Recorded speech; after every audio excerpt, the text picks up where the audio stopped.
Ah, hello, welcome, good morning. It is I, your host, Pogo Kiddo, with yet another amazing episode of Redstone Lapis Lazuli. It is I, your host, Pogo Kiddo. Yes, I said that. All right, hello, good morning. Hello. Oh, yes. It's a happy Sunday morning. Look at me, dude. I'm like disappearing. Hold on, let me fix my can I make myself brighter? There you go. If I make myself brighter, it works a little bit better. Okay.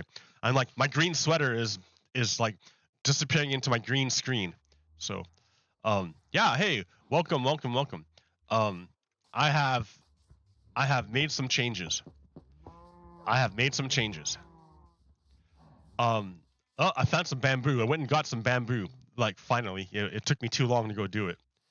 Um and I decided to plant all that land right there because it's all pretty much irrigated anyways, naturally. I might as well plant it, right? Get some use out of it. And then I made a bridge to get across the water easily.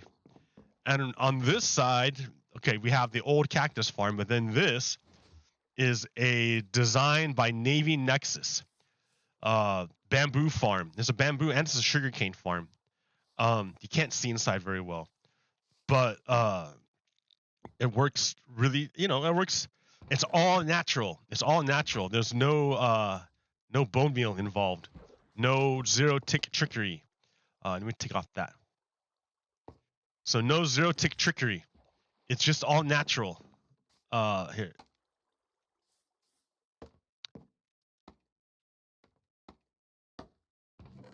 I can never get this. There we go. Okay. So the way this works is you would see there's no observers, right? There's no observers. Somehow, I'm not sure exactly how, but when this reaches the top, I guess it creates a circuit or something. And that causes the pistons to extend until the torch burns out. And then, yeah, see, like that. So, and then, yeah, and then everything falls into the water stream down here, goes in the hopper. And I have basically like 2 levels of bamboo. And then I did 2 levels of sugarcane. The sugarcane needs water. So basically, it's the water's on top of the fences. Okay.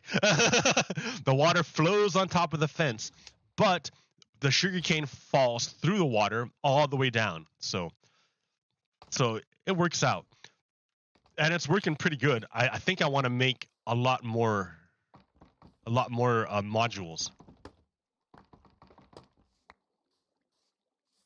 Basically, make it taller. These are really cheap, and like it works pretty efficiently.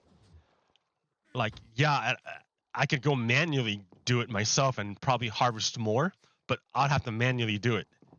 And I don't want to do that manually. That's the whole point of Minecraft, to make it automatic.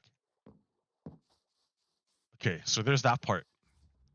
Ta-da, ta-da. Then in my home, I created this here. An iron farm! An iron farm. Here, what's the pretty colors? All the pretty colors. Oh, I forgot to reduce my. I think it's too late now. It's already encoding at too fast. Damn it! I knew I forgot something. Enhanced display. 60. Oh god, this is awful. Yeah, keep it. Okay. So this is basically. Oh yeah. By the way, solidarity with Ukraine. Solidarity with Ukraine. Yay, Ukraine. Hang in there, Ukraine. Hang in there. Resist Russia. Resist Putin. Okay. So the way this works is pretty much the little kitties. Yes, the kitties go in there too to die.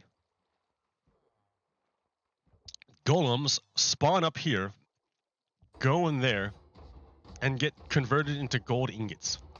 The villagers are all out here, and this is like a village trading hall. So I can trade with all these villagers to get really good books. And if I look, well, not this guy, but some of these guys have like excellent deals. Like 1 for sharpness 5. That's because I converted them with this handy dandy zombie. This design is from Silent Whisperer. This iron farm slash trading hall design. This is from Silent Whisperer. So I have like a zombie here that I can use to go convert these guys when I need to. It's not the like if I were to do this again, I would have the villagers on the inside and the zombie system on the outside. If I were to do it again. Yeah. The golems pretty much spawn non-stop. And they go, and their drops go into this item collection system where the iron's over here, makes bone meal, and then the string over here. So that's nice. That's fantastic. Okay, then you go over here. And this here is a gold farm designed by Navy Nexus. This is his a more recent design, not that massive 4 portal design. This is only a 1 portal design, but for my purposes, it works. Oh, I left this going. Uh-oh. Is it still in there? Yep. So there's a trident in there. And then the monsters, the zombie pigmen fall down. I mean, like, you know how these things work. You've seen it work before. The problem is I built this 3 times. All 3 times I built it the wrong way. On the 3rd time of building it the wrong way, I said, forget about it. I understood it well enough to just, reverse it. Like, so it's a little bit backwards. But that's okay. It works. So now I have a gold farm, an iron farm, and a trading hall. So I think I'm doing pretty good with the farming, the self-sufficiency area. And I can start moving forward to expand my presence. Like I've taken over this little cliff here, and I will expand my presence. 2 more zombies to rescue when I rescued. Yeah, 2 more zombies. Now the problem is I can't have any trading or villager breeder here because of the trading hall. I can't do anything with villagers here anymore. I have to move them somewhere else. And I don't have any horses anymore because they both died. Long story.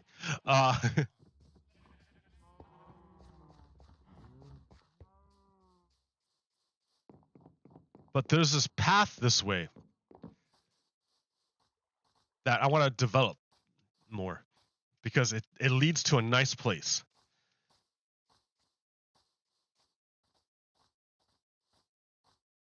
Up the mountain. A lot of hopping here, right? I need to get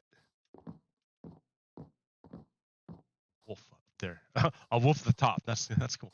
Yeah, isn't this a nice little clearing? I can make a shrine here or something. A bunch of wolves. Where'd you all come from? And then I found this path. Oh, I'm making this path basically.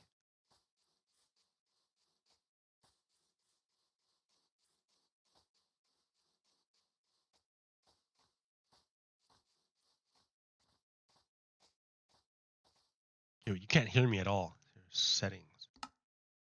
Sound. Audio. Players, friendly creatures.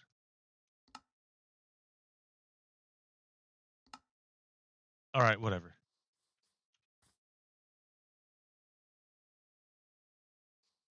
Okay, so nether portal, broken nether portal. Ow. Great, right? Great. Then, but I found behind it, or basically underneath it, a massive cave system. Like a massive cave system. Look at how big this cave system is.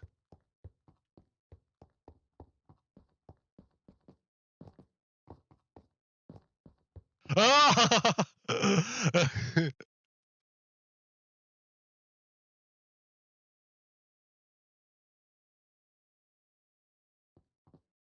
That's a whole other layer that I have to check out up there.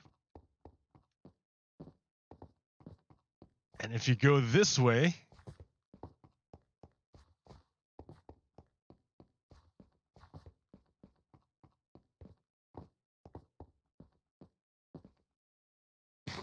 like, if I were to manually mine this out, it would take me forever. I couldn't do it.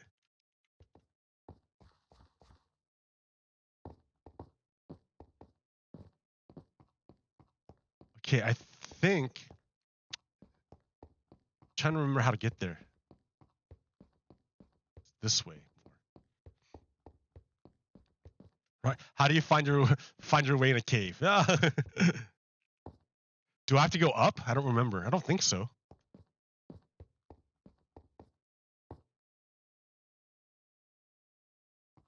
Okay, no, it was this way.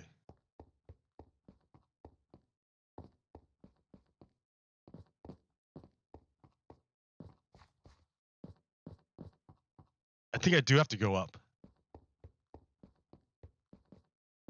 I have this guy here I found in the darkness that I'm gonna save because he's holding a torch. So I'm like, oh, this guy is down with the light of reason. We gotta save him. Look at this massive cave.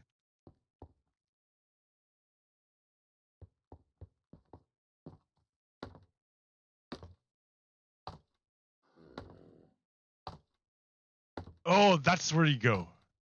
Let's see, how do I get there?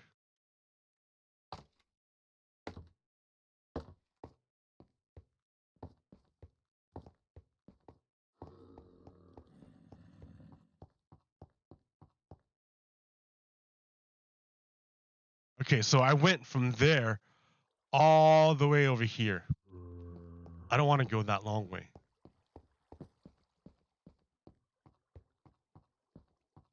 I want to go up there.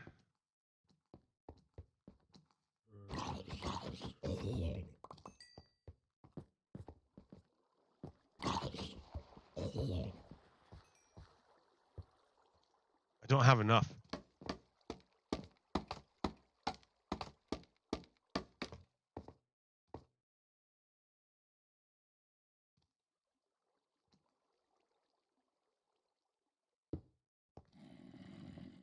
Do I have torches? Because I can't see anything. There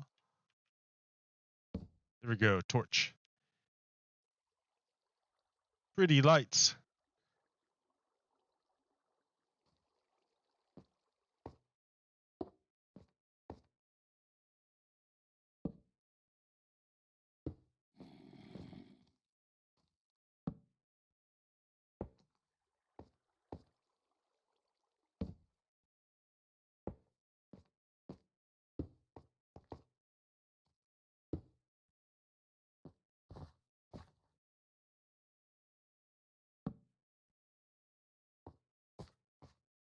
I guess I'm finding a new way up.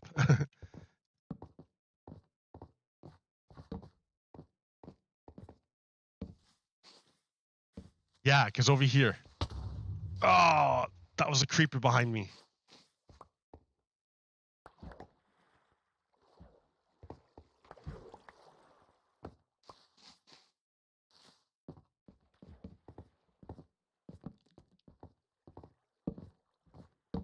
Yes, yes, up here. I want to make a base here because look at this. we're on the side of the mountain now. I don't know how much taller you can go before. I think that's like the top right there, or close to it. So yeah, this is like I want to make a base here in the side of the mountain, and make this like the mining base, the mining colony.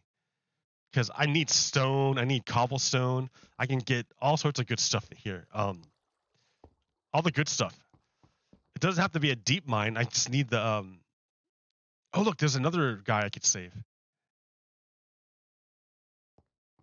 I don't want to. Those are... I don't have any name tags to save these guys. So obviously there used to be a village here. That's why there's all these zombie villagers. Oh no. Sorry, I was gonna kill that guy.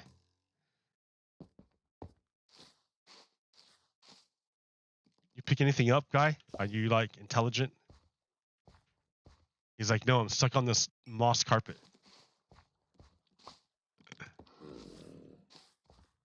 All right. Oh, another guy. Where did you come from? Oh, I'm stuck.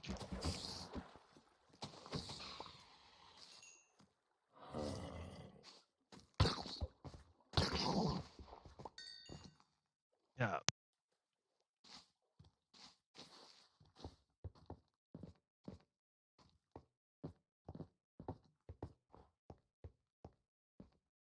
Huh. How can I save this guy? He's not gonna pick anything up. If he doesn't pick up anything, I can't save him. Like, oh, he picked up the torch. I can save him. I can save this guy. Okay. So if with 2 guys, I can reconstruct the village up here. I just move that guy over down there and move him up here. I just gotta make a holding cell.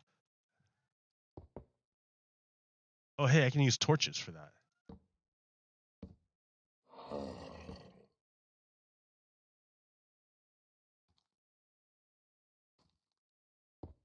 I have the saddest cat.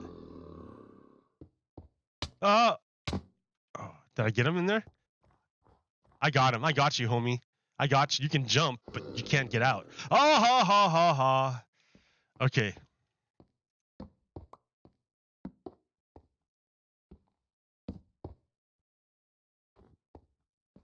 I'm gonna put a roof on you just in case.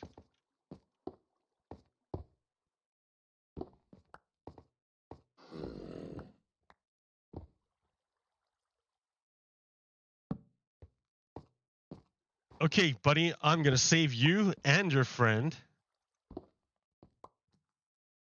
I'm gonna save you and your friend. And then you're gonna become my village breeder. Oh man, I gotta like stop that wave of zombies coming out of there.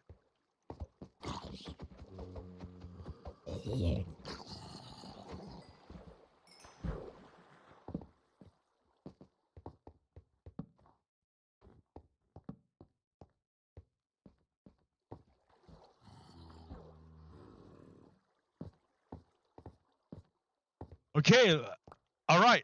I'm gonna save another one. That's cool. I've got plans now. I've got plans. I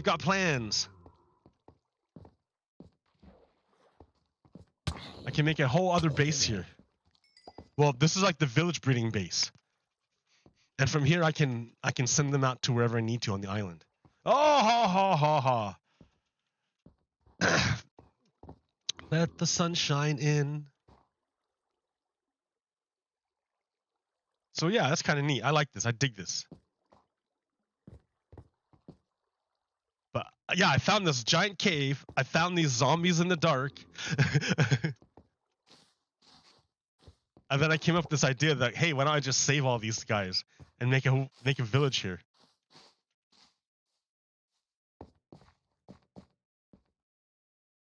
No more torches.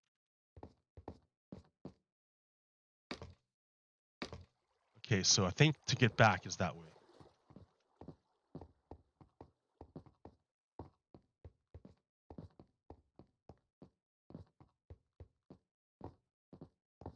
We can save the village, the mountain village. We can reconstitute it.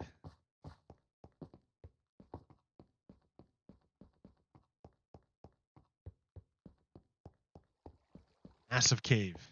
And before I had all these torches inside of it, it was filled with monsters.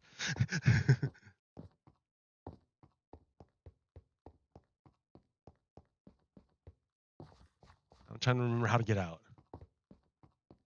There it is. So I can't expect people to like find their way through these caves. That's why I need to make a train line. So there it is. I'm gonna make a train line. Yay! But what I want to do is find does this cave open up closer to where I live? Because this is like a really long way to go for me. Like, look there might be a way through here to go in deeper, closer to my house. Well, no, not this way, but there could be another way. I don't know. But yeah, it's a pretty cool cave. I dig it. Get it? Dig it?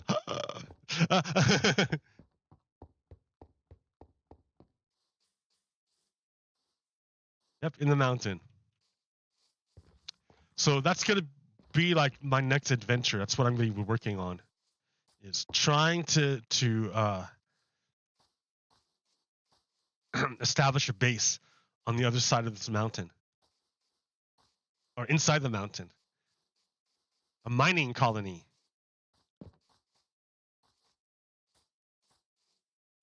I lost the trail. Trail goes this way.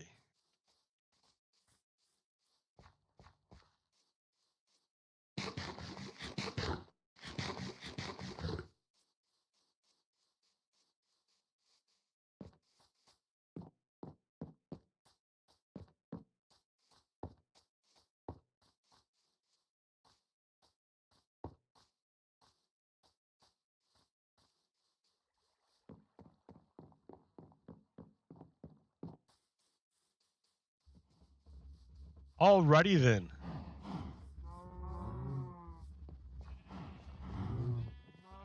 Well, that's what I've been working on in Minecraft for a long time. Trust me, it took way too long. I built that thing 3 times. Oh man. Hey, look at these horses. I need horses. But not right now, horsies. So look at what a fellow person on the server has done. They have created a fantastic home.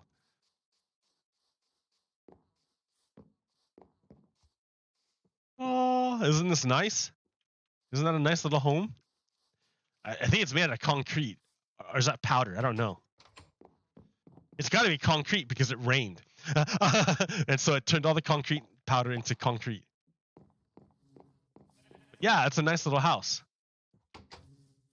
She's even got bees going here. Look at that. How nice. And then up here is the crops. Not the crops. Whoa. Ooh, there's a big, looks like a creeper blew up here.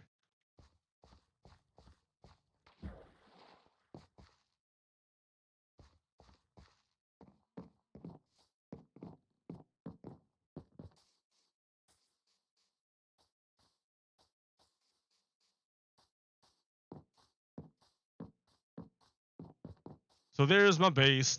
That's how it's coming along.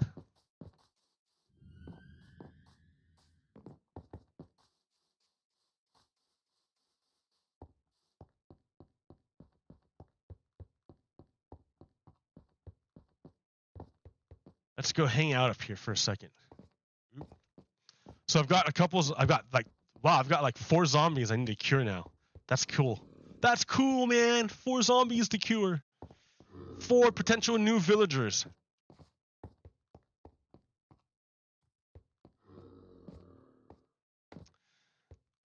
All right. So let's talk about a few things. I don't have a whole lot this week because I kind of crashed.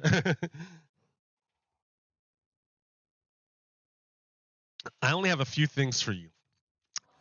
The first one though is I saw a tweet where students were asked, well, what is sociology? And a student replied, oh, it's psychology with historical context. No. No. that is incorrect. That is incorrect.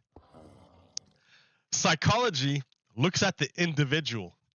Sociology looks at the group. two different levels of analysis. Two different levels. There's the person, and then there's the family. There's the person, and then there's the organization.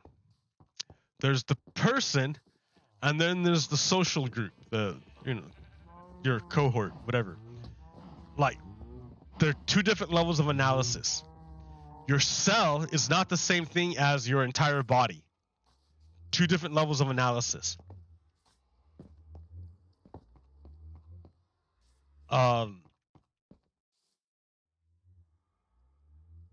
that's the other thing, is that this other level of analysis, society, is a real level. It's a real layer of reality. It's real. It's another level, another way of saying layer of reality is saying it's real. It's real. It's not something that I just made up, that I'm just pretending it's there. It's actually there. So if you like go into the ocean and you talk to a fish, the last thing a fish is going to notice is the water in which it swims. The fish just assumes the water because it's always there. It's always been there. Like, the fish couldn't even move or breathe if it wasn't for the water. Like, that's just a given. The water is a given. But no, it's not a given. As we know, you can take the fish out of water and the fish dies. So water isn't a given. It's something you have to consider. Likewise, so society, so the social world, like, you may like, the individual is the same thing with the social world. There is no individual without society. You cannot have an individual without society. Like, it's the water that in which the fish swims. Society is what creates the conditions that gave rise to your consciousness. If it wasn't for society being the way it was, you would not have the consciousness you do. Your consciousness is a reflection of the society in which you were created. It's part of that.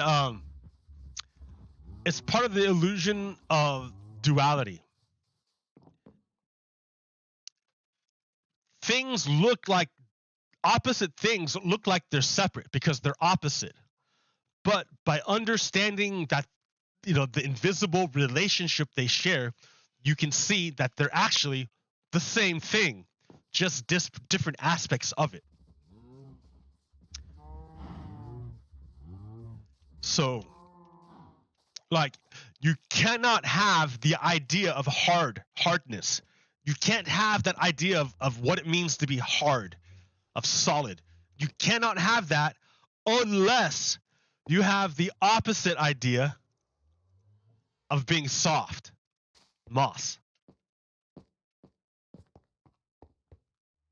If you don't have, and this is like Buddhism, this is Hinduism. Well, I don't know about Hinduism, but I know it's in Buddhism, that the idea of one thing automatically gives rise to the idea of its opposite. Automatically. Because humans, that's just the way humans think. They think in terms of opposites. So by bringing into existence hard, you automatically call into existence its opposite, soft. Automatically. By bringing into existence the individual, you automatically bring into existence society. It's not the opposite, but basically it is. It's not, instead of a single, it's many, many, many. So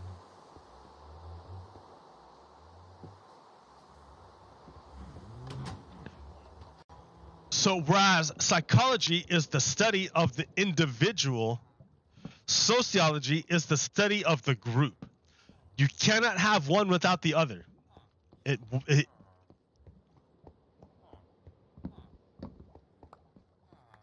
So one of the founding fathers of I always think it's Augustus Comte.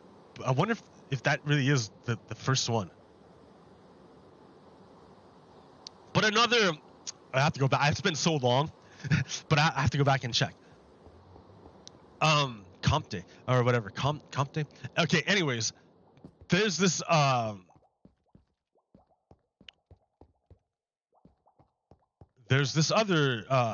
guy, really important. His name is Emil Durkheim. He's really, really important in sociology.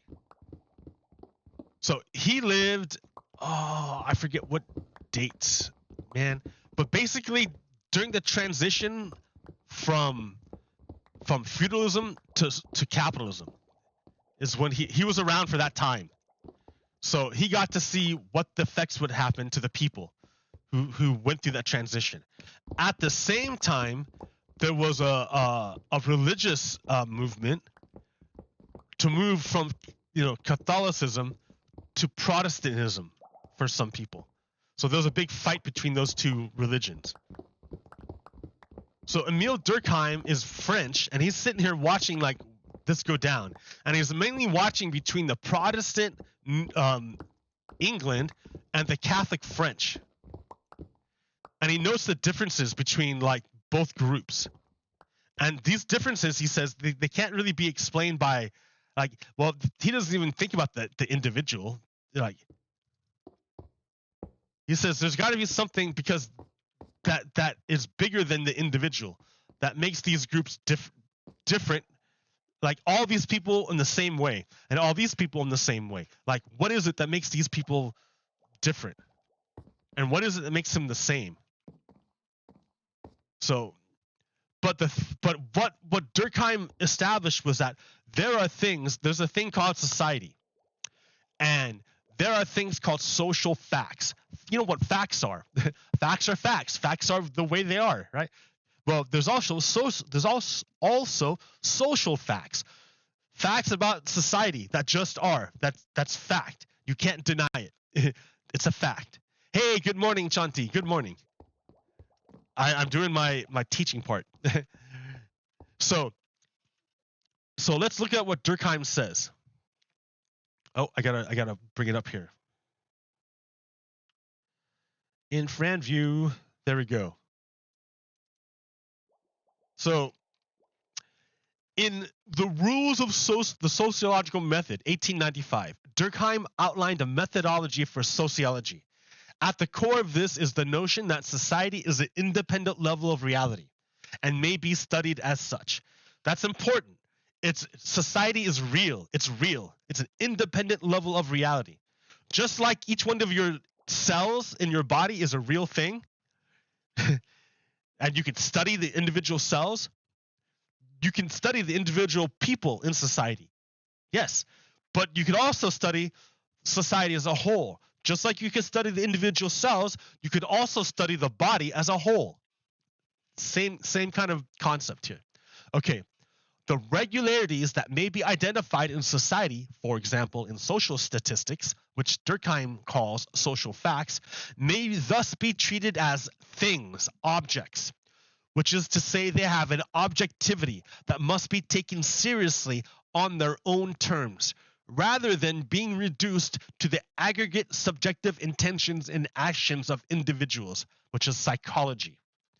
If you break everything down to what the individual thinks and feels, you will miss the real level of reality called the social level. You won't be able to see it. If you look only at the individual cells, you'll never see the whole body. If you study very, very intently each little tree, you'll never see the whole forest. It's the same thing. Durkheim thereby encourages a positivistic approach to sociology. So positivism is the idea that you can let's see. I want to call it the social method. It's that you can it's knowable. You can study it. You can control factors and get closer to the truth. It's knowable. So you could study, and it's through facts. You can through observations and experimentation, you can come to arrive at closer approximations to the truth. So Durkheim encouraged the scientific approach to studying society, sociology, encouraging both causal explanations, such that one social fact may be identified as the cause of another, and functionalist explanations, analogous to those that used in biology. Like, that means things serve functions in society. Like, the handshake. We used to do handshakes because it served a function in society. It got to the point when the handshake caused more problems than it solved, so we stopped doing it. But for a long time, we did the handshake. We just did it. Okay. His approach, because it served a function, that's why. His approach is, however, more subtle than some commentators and followers have suggested. His substantive research suggests 3 levels of social objectivity: a morphology of population densities and distribution, of territorial organization. So, like, this is closer to like cultural geography, which is a really interesting topic, cultural geography. Of levels of terminology, of architecture, and other material resources. Okay, and then another level of social objectivity, which is institutions, formal and informal rules. That's another level. So we got morphology, which is like the distribution and concentration of population of a group, the institutions of that group, and their collective symbolism, including values, ideals, opinions, mythologies, and religions. The final level indicates Durkheim's sensitivity to the meaning that social facts have for individuals, and thus to something akin to interpretive approaches within sociology.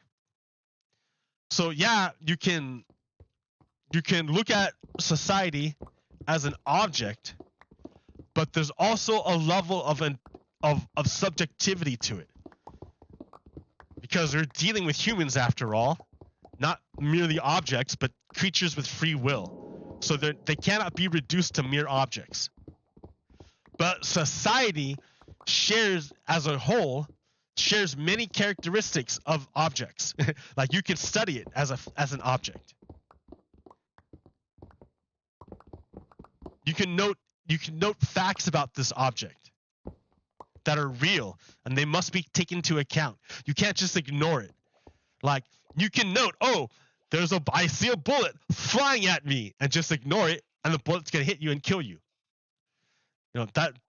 You have to acknowledge the facts. So look in society and you see these social facts. You can't be like, oh, look, I see these social facts in reality that black people get murdered by police at a way higher rate than everyone else.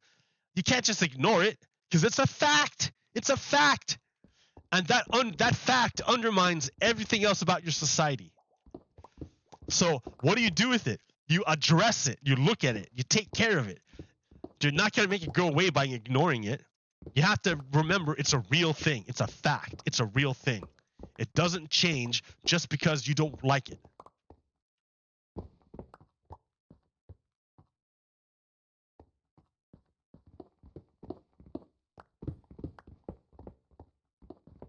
So yeah, sociology is not psychology.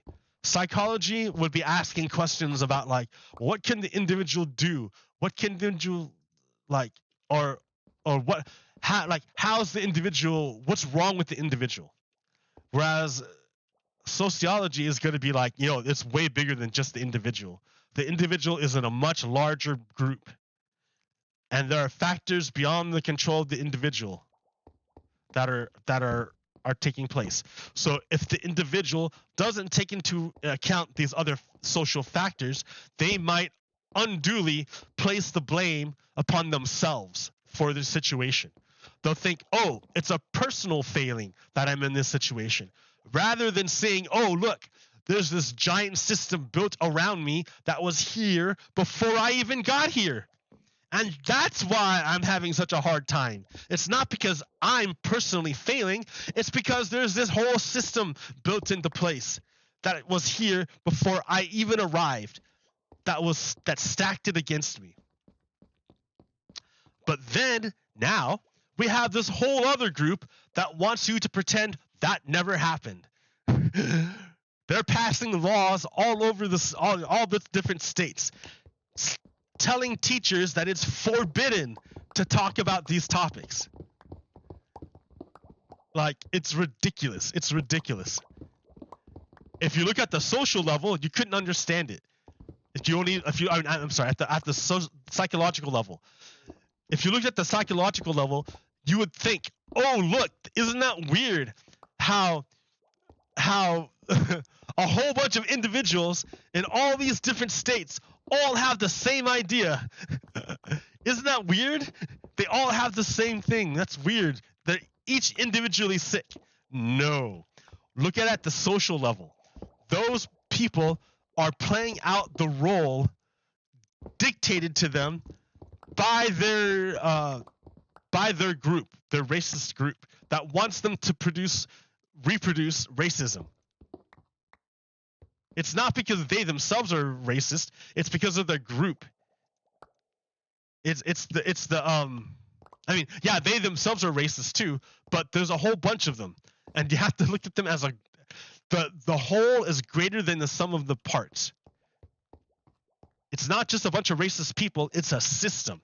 It's an entire system devoted to the perpetuation of racism.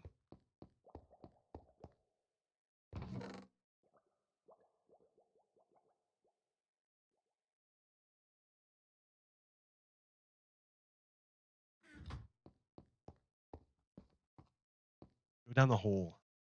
We don't want you anymore.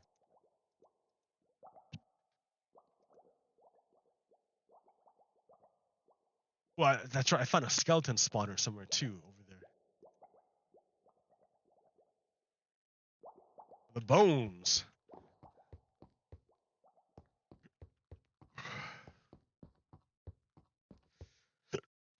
Okay, what else do I got here? Emil Durkheim. Oh, okay, let's see. So, for example,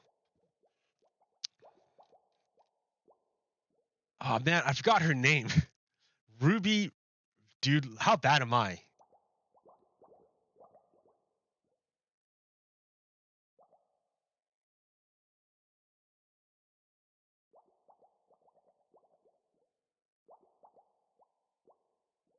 I'm Ruby Bridges. Jesus, man, I'm bad. I'm so sorry.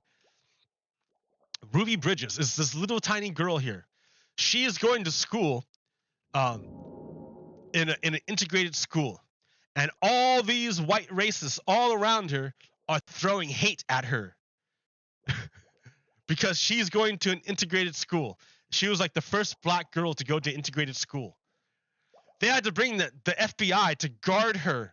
Look at, he has got his hand on his gun because all of these racist white people hate this little girl so much because they didn't want her to go to the same school as their white children. Right? This is not ancient news. She's alive. That's her right now. She's grown up. She grew up. That little girl who had to endure a gauntlet of white hate from all these white racists, she's still alive. She's still here. Ruby Bridges. It's not ancient. She's not gone. Now, if she had to endure that and is still alive, these white racists now want to pass a law saying it's illegal to teach their kids about what happened here. These white racist people don't want their kids to know the true history that they tried to stop this little girl from going to school because of racism. They don't want this to happen. I mean, it's not ancient history. It just happened. She's still here. It's living memory. It was like yesterday. Come on, guys. These racists are trying to overthrow the United States of America. They tried an insurrection already. Like, it's not ancient history. It's ongoing. It's right now. Like, there is a correlation between fascism and Republicans and COVID denial and masking and Putin. All these things grouped together. If you're a Republican, you tend to dislike masks. And if you're a Republican, you tend to dislike science and dislike the vaccine. You tend to repeat things like hate against Dr. Fauci. You'll repeat hate against Dr. Fauci, just irrational hate. And you'll be very sympathetic to Putin and Russia. These things are all correlated. So that if you show signs of one, chances are you're gonna start showing signs of other things. It's like zombification. So I'm sitting here talking to this woman, and she's telling me that the first 2 shots she got for the vaccine, they caused a reaction. It made her arm hurt really bad. So she doesn't want to get the next shot or a booster. She got all 3 shots. I convinced her to get the booster shot. She didn't want to get the booster shot, and I convinced her to get it. So she got the booster shot, and now she's all upset. She says she's done. She doesn't want to get any more shots. She's finished with shots because the booster shots hurt so bad. She doesn't want to do them anymore. And besides, she told me people died from taking the vaccine. So she doesn't want to do the vaccine anymore because people died from it. So and that I'm like, oh really? Well, what's your source for information? She didn't want to tell me, but she told me she knew for sure. So I'm like, all right, whatever. So she also told me when I first asked her, she's the one who told me, oh yeah, she was pro-Russia because she heard on the TV that Ukraine was bad. Wow. Anti-science, anti-vaccine, anti-Fauci, pro-Russia, all these things are grouped together with fascism. That trucker convoy, the trucker blockade up in Canada, that was completely organized and funded by U.S. fascists here in the United States. Michael Flynn, he's the traitor. He's the traitor who was convicted of crimes and got a pardon from Donald Trump. So the felon, Michael Flynn, organized the trucker blockade up in Canada, and he wants to do it here in the United States because that would help Vladimir Putin.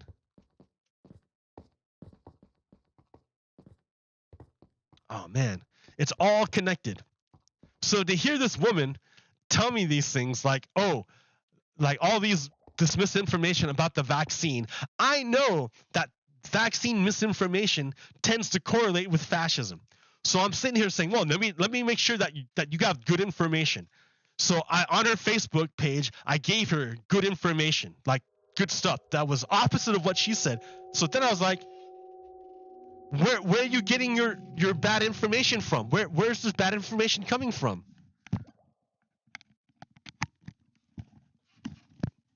So I'm like, where's this bad information coming from?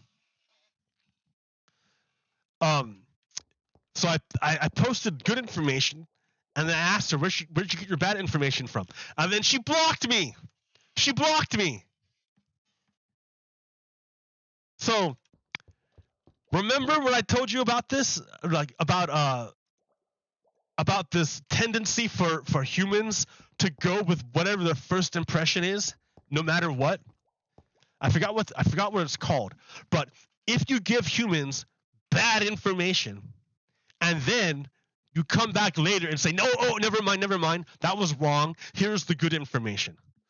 Humans will be biased toward the first information they heard, even if you give them good information. Furthermore,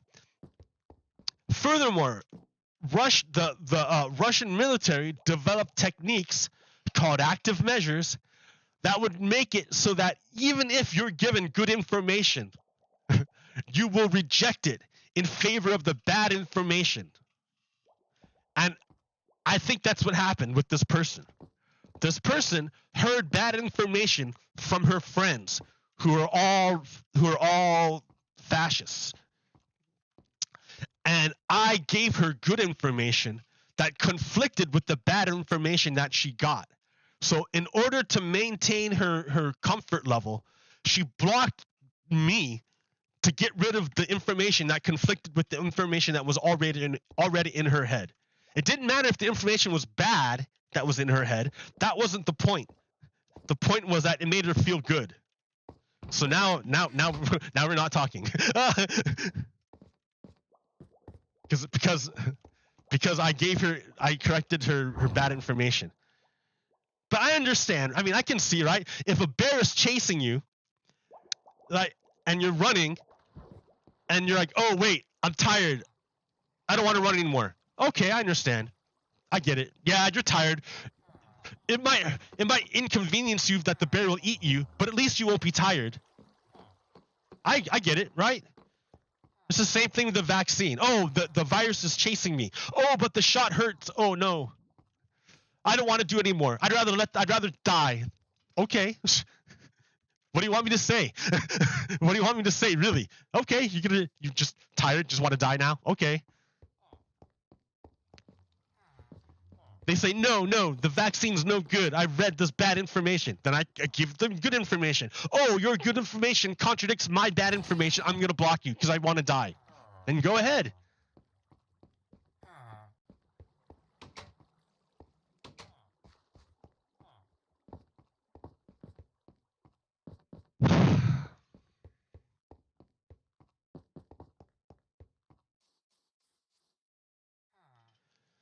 So what else we got here? Oh yeah.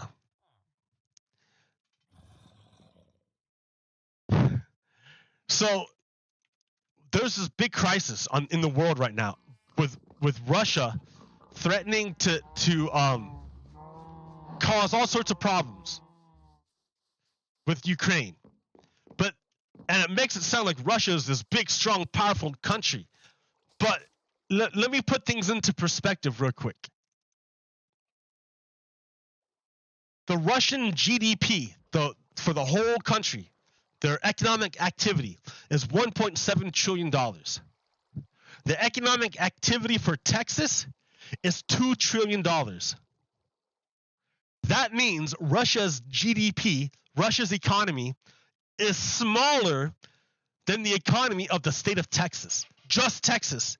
Not the United States, not California, just Texas. So Russia isn't all that powerful and rich and stuff.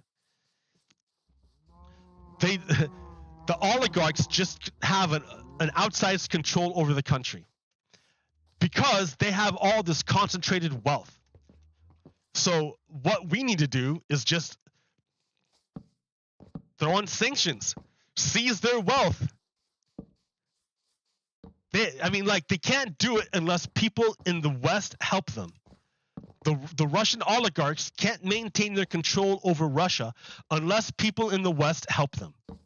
How do people in the West help them?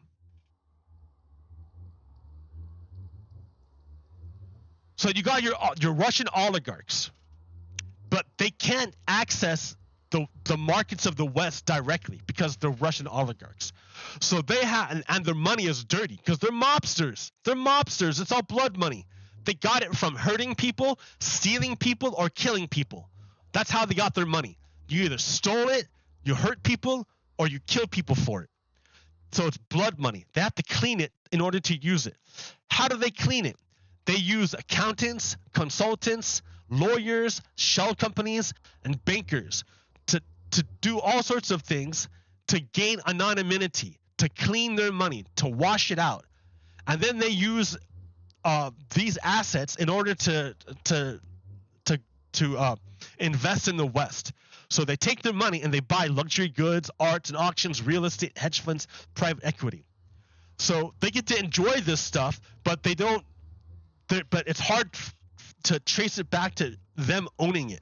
They own it, but it's hard to trace it because of all their helpers in the West who help them to maintain their anonymity. In order to But in order to break their control over Russia, you have to impose sanctions to stop their control over these things here. So they can't access these West. You take away the anonymity, you take this away, and they can't touch any of this stuff anymore. That's why they have all this army here, is to get the anonymity to get this stuff. If you take away the anonymity, all these guys are useless and they can't touch this. That's why criminals and rich guys really like crypto, because they want the anonymity. They want to get away from taxes. They don't want any government oversight over their wealth.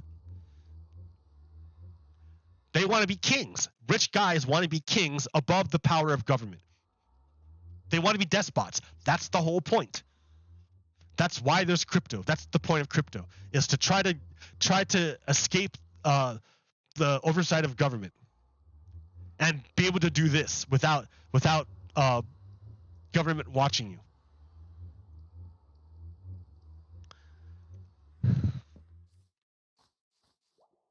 Okay, so someone mentioned resiliency, and I didn't pick up on it. I didn't follow it. But to me, the idea of resiliency is the ability for a nation to maintain passively, without active programs in place to address issues. Just naturally vibing. The ability to naturally vibe without additional input. So it's hard to say to explain what I mean. But let me give you an example. Right now, American society is highly dependent. Oh, there's a guy I can save him. How did he get up on the tree? You can't even spawn on a tree, dude. You can't even spawn on leaves. How'd you get up there?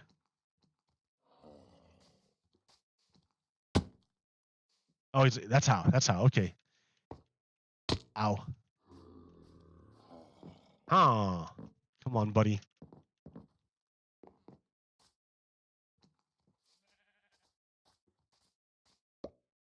Oh no, not my sword. Pick up a light. Can you pick up anything? Pick up a torch? Nope.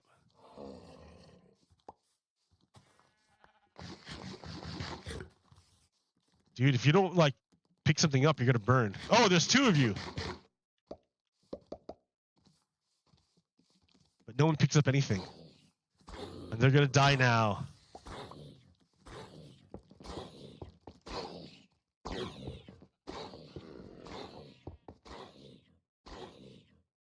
Sorry, guys. Lo siento.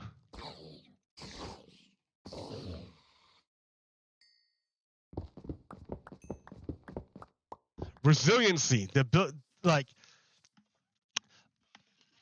Our transportation networks are crap here in the United States.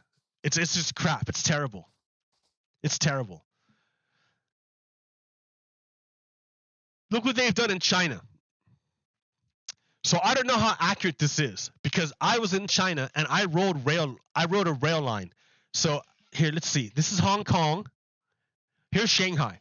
So off to the side here is Japan. And I took a ferry from Osaka to Shanghai. And then I took a train from Shanghai to Xi'an. It was overnight, so it wasn't high-speed rail. But it was a train line. I didn't have to fly. I took a train line from Shanghai to Xi'an overnight. And then from Xi'an, I took another train to Chengdu. And then I took another train from Chengdu to Kunming. So bop, bop, bop, bop, bop, bop. On a train through China. It was awesome. It was a great experience. And I wish I could do the same thing here in the United States, but I don't think they don't have the same service that China does. That was a great service. But what got me was the expanse of rail lines. I took a bus from Kunming to Dali, which is right here. You can't really see it, but I took a bus from Kunming to Dali and a bus back. It sucked. I hated taking that bus. It was a beautiful trip through the mountains, a beautiful gorge. Oh my God. And there was a checkpoint in the middle of nowhere. What? A checkpoint? Really? A government checkpoint in the middle of nowhere? Okay, but whatever. But now, according to this map, they have a freaking rail line now. I don't need to take a bus. I could have taken a rail line. I took a bus in 2007. In 2022, they have a freaking rail line. That's amazing. What is the United States doing? Why isn't there a rail line, like a high-speed rail line from Seattle to Los Angeles? Okay, well, there's mountains in the way. You can't do that. But what about from San Francisco down to Los Angeles? That's easy. That's easy. No problem. Like, yeah, we should have had a high-speed rail line from Eugene all the way up to Seattle. That's easy. We could do that. China did it. Why haven't we done it? This is resiliency. If something happens and like people can't drive their cars, it doesn't matter because with the train line, they're still able to get anywhere they need to go in the country. Like, this is resiliency. They're able to be resilient because of the investment they made in their infrastructure. The United States does not have this, and so when something goes wrong, we're going to hurt bad. This is resiliency. This is what they talk about. When we say resiliency, this is what I'm talking about. They're able to take hits because they're able to reroute around damage.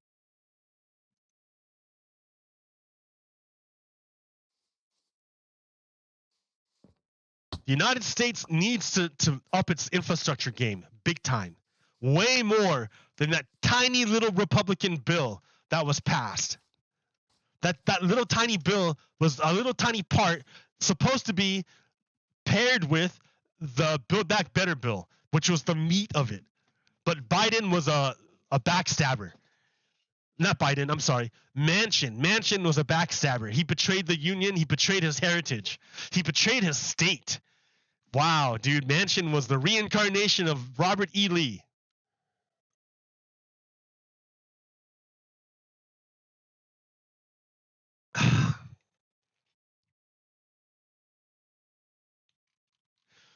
Actually, the Civil War was really about states' rights. A state's right to what? To what? To own a human being. What is that? Slavery. So the Civil War was about slavery. Slavery. A state's right to own a human being is slavery. All the states who seceded from the Union were very explicit about the reason. The reason was slavery. But if you that's something they don't want, that's something that white supremacists don't want schools to teach children. They don't want schools to teach children that the Civil War was about slavery. White supremacists don't want you to talk about race at all. They want you to live it, but they don't want you to talk about it. They want you to never discuss it.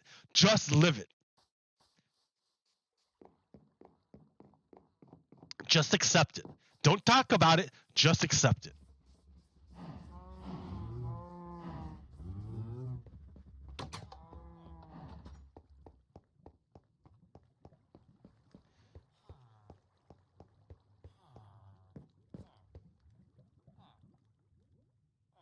All right, what else do I got here?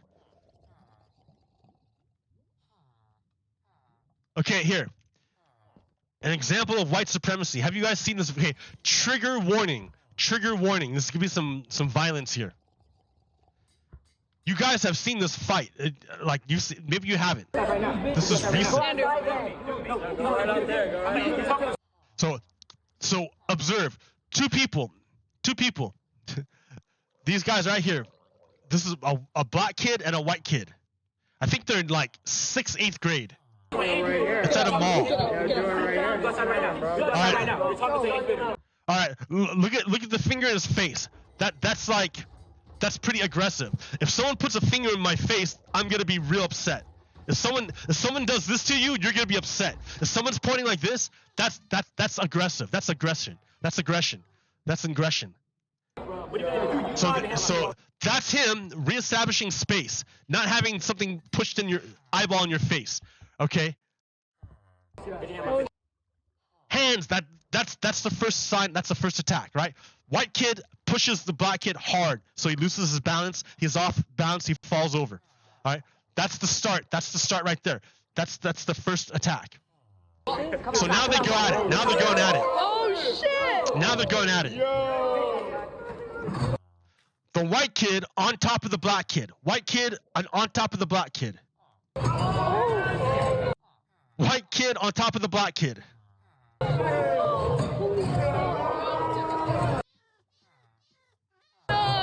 Nope, down.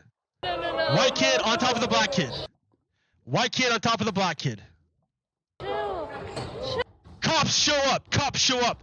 Here's a cop here. Here's a cop here. They grab the white kid. Both cops grab the white kid. Brian, get out, Brian. They throw him to the couch. The black kid on the ground. The white cop pushes him, slams him back down on the ground. Brian, leave. The white kid held on the ground. The white cop puts him back on the ground again. Now this cop's making sure he's okay. He's okay. We're gonna take care of the black kid. Oh my God! The cops come in, drag the white kid off of the black kid, and then arrest the black kid after making sure the white kid's okay.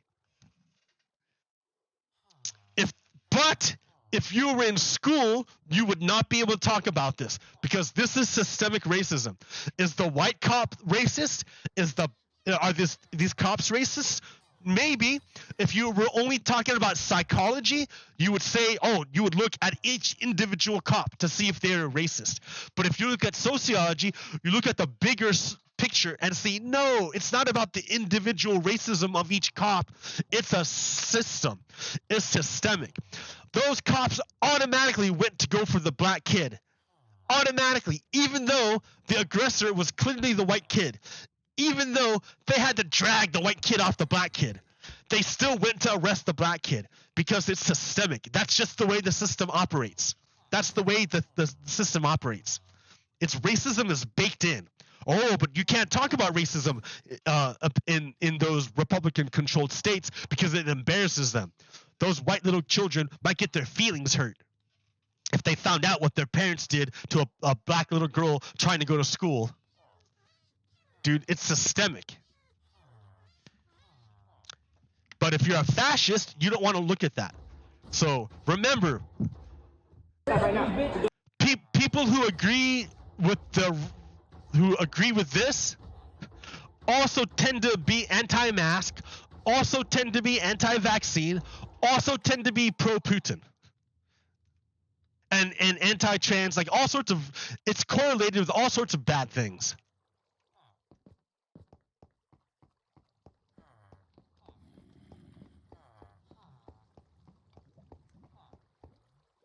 All right. I think that's enough for me for today. I didn't have a whole lot, I guess. I mean, yeah. I'm watching the Putin thing. It's really annoying. It's really annoying that Putin can do this to the whole world. Like put the whole world on edge like this. The Olympics are over, so now he doesn't have to do, like, he can attack without spoiling the Olympics for China. China's leader came out and said, don't do it, don't cause any problems. But, like, come on.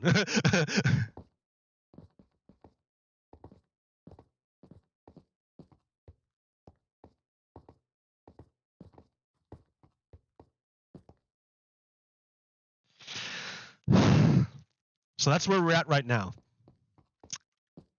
Oh, last night there was a mass shooting in Portland.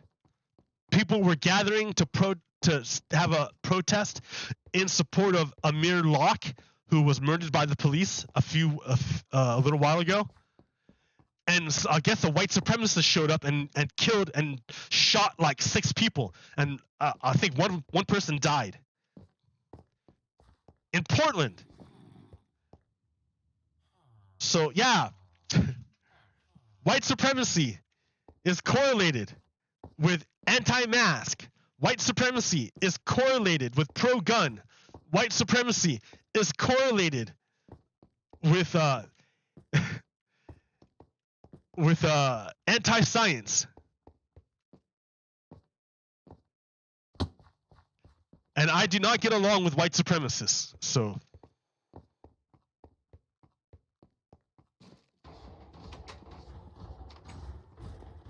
Okay, America, until next time, peace. Pogokiro out.